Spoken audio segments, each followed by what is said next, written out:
Everyone. I'm Brian Grimm. I'm the president and founder of the Religious Freedom and Business Foundation, which is based just outside of Washington, D.C. And I work globally helping businesses see how religious freedom is good for the bottom line and helping them engage on this topic. Charting your course is essentially making plans for your life. What advice can you give the rising generations on how to chart their course?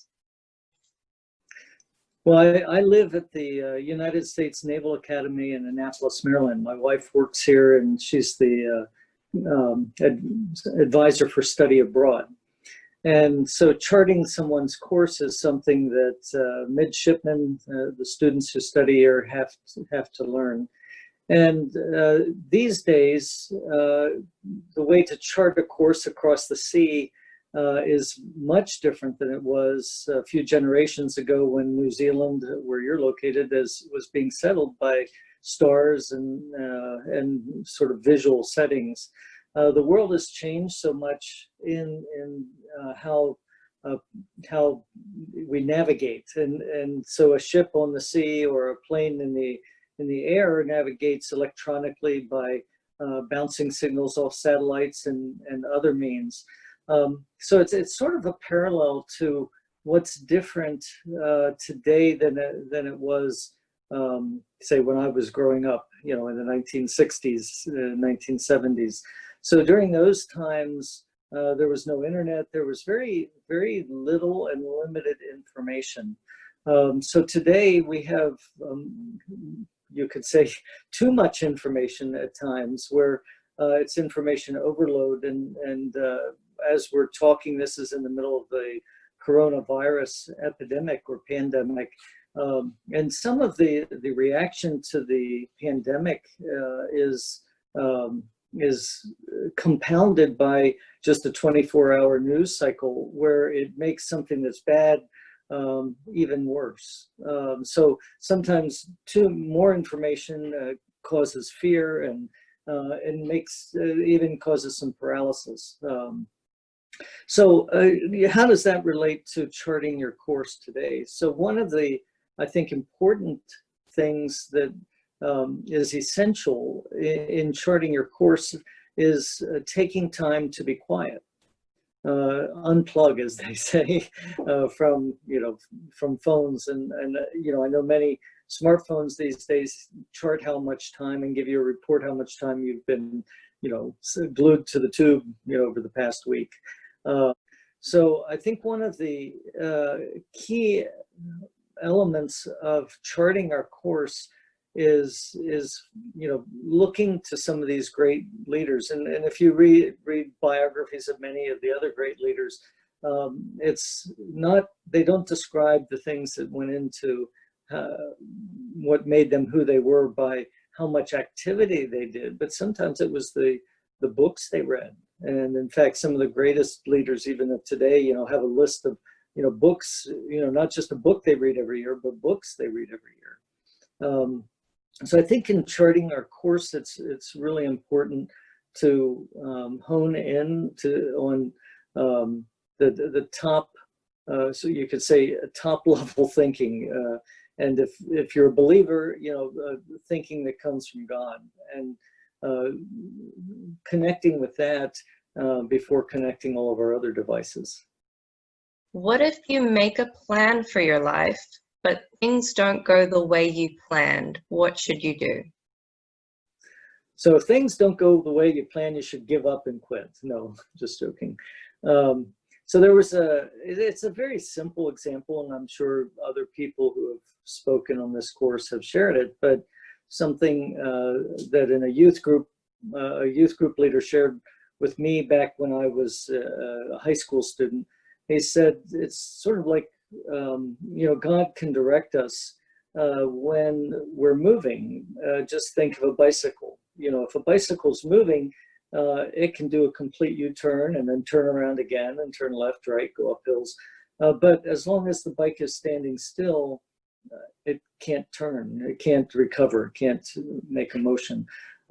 It's a simple example, but I think there's a lot of truth to it, that many of the things we do fail. I mean, it's almost trivial to say that, your success is built on a whole heap of failures. That, there's some truth to that, that where if you, in order to find the right path, if you're moving in a direction, it's so much easier to keep moving and redirect that. But if you merely sit and hope for inspiration to come, then then maybe it won't come.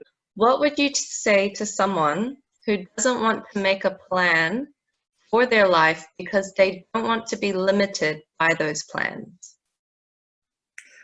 Sometimes if we make a plan and stick to that plan, it's limiting. So one of the best pieces of advice that I received when I started the foundation that I'm leading now. So the foundation started going on, this is its 7th year. And when I started the foundation in almost 7 years ago, I had a clear plan and idea of what I wanted, what I thought would be the right thing to do.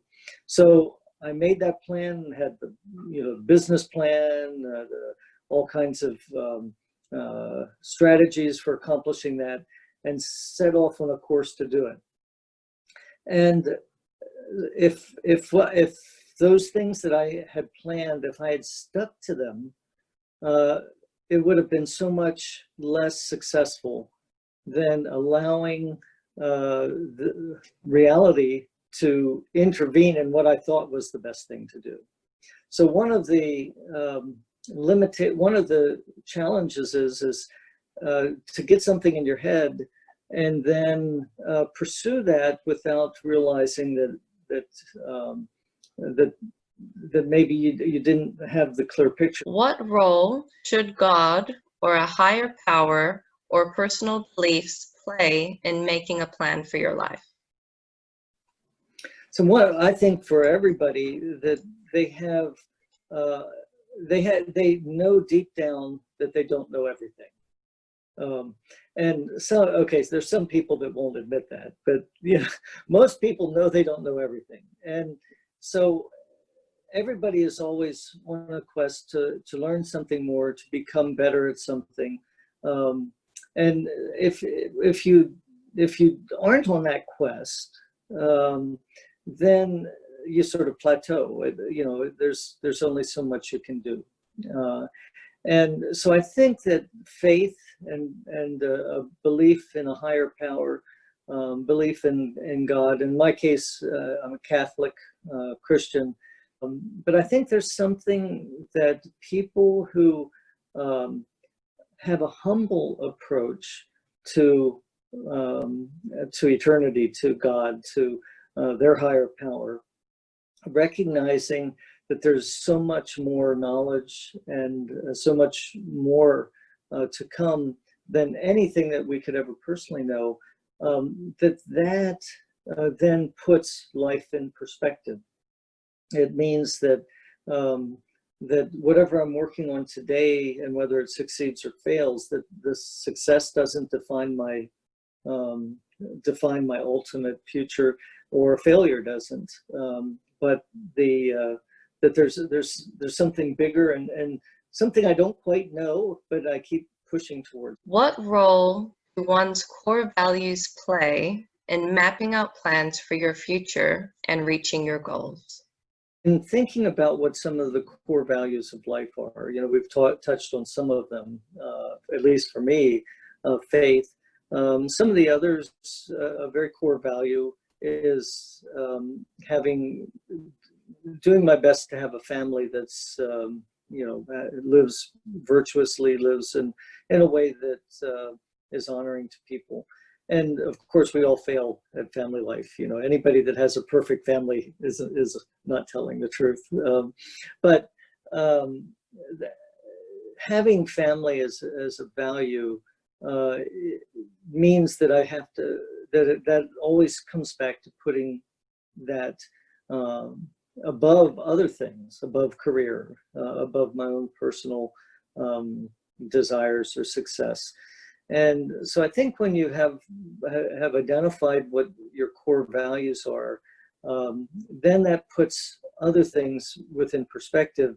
And again, it might sound a little trivial because many people will say this, but people say they work so that they can support a family, and that sounds a little dated maybe in today's generation, because we want to meet to have fulfillment, or our job should fulfill us and things like that.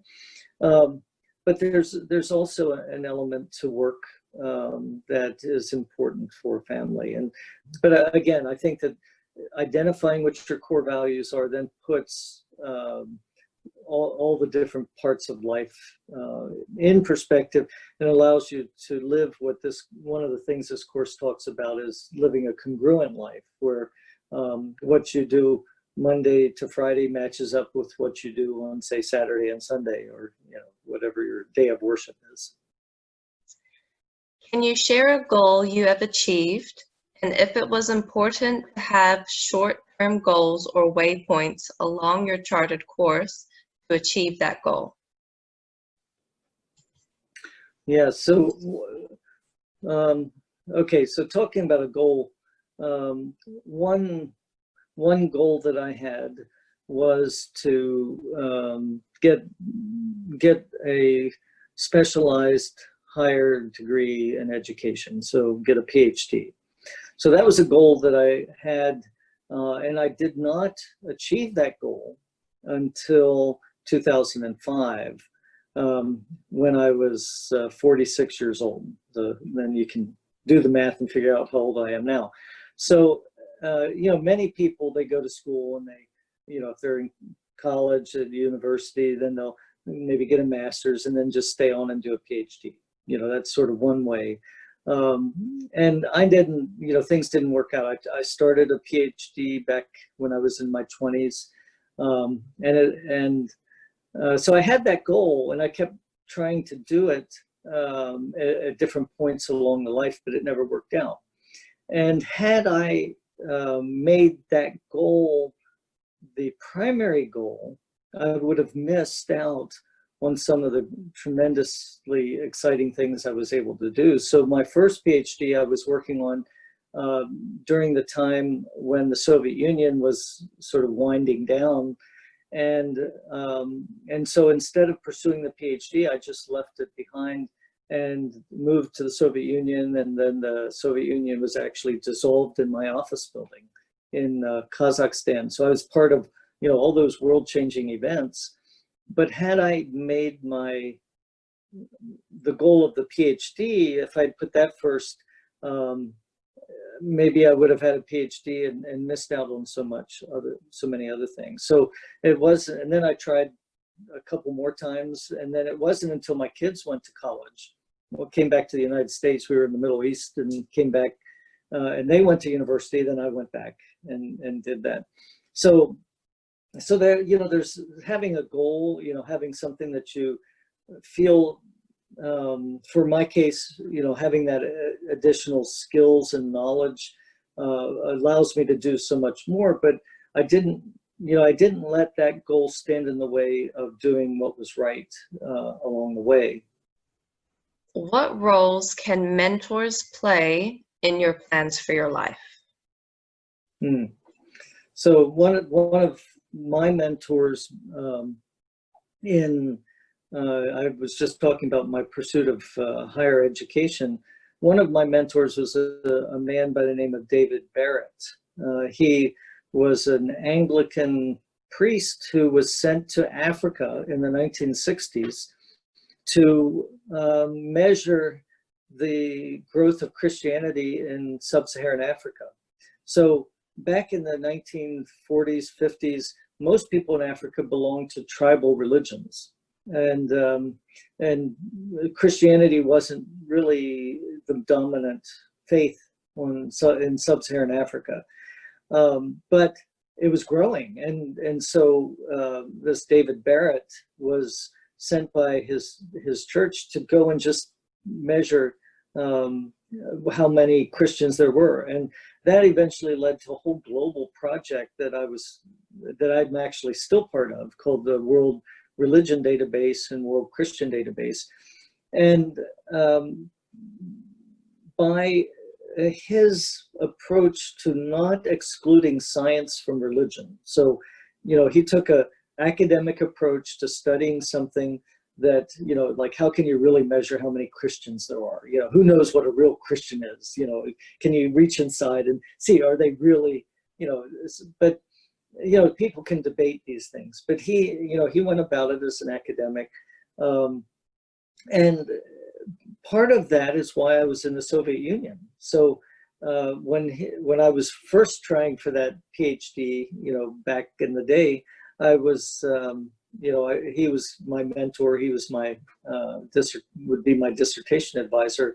But he also then said, look at this this land of the Soviet Union where religion has been erased by communist decree for the past 7 decades.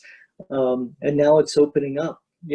Imagine the changes. Shouldn't you be part of that? So he didn't confine himself to what he was doing, an academic study, but he realized why he was doing it, because he was trying to capture the movement as best he could of what God was doing in the world by counting it. So having mentors, having somebody who is knowledgeable but not confined, if I can put it that way, not confined to their own perspective or what they're doing today, but realizing the bigger picture of things. And so I'm thankful that I had a mentor like that he wasn't somebody that just would sort of look down on me for not finishing the PhD that I got started, but instead realize why we do this study in the first place. There's a bigger purpose. Have any other parting thoughts on charting your course or making plans for your life?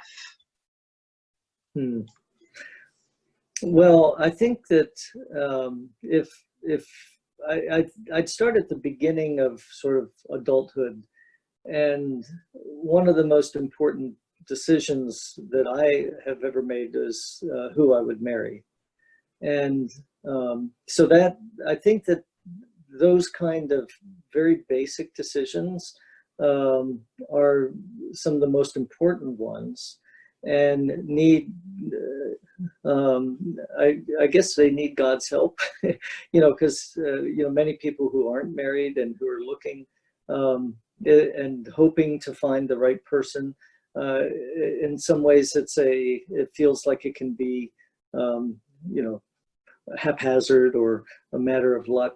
But I truly believe that, my wife and I came together and we were, led to be together. So I think on charting your course, just that general disposition to having your higher power be part of these big things, and when your higher power might be left out of some of the really big decisions, it could also lead to some really bigger problems. So I mean, we were sort of in the weeds or in the minutia about talking about daily prayer life, and that's sort of a small thing, but I think all these things work together as we chart our course. Is who we are and how we're living on a day-to-day basis will be who we are when those big decisions like marrying someone come along.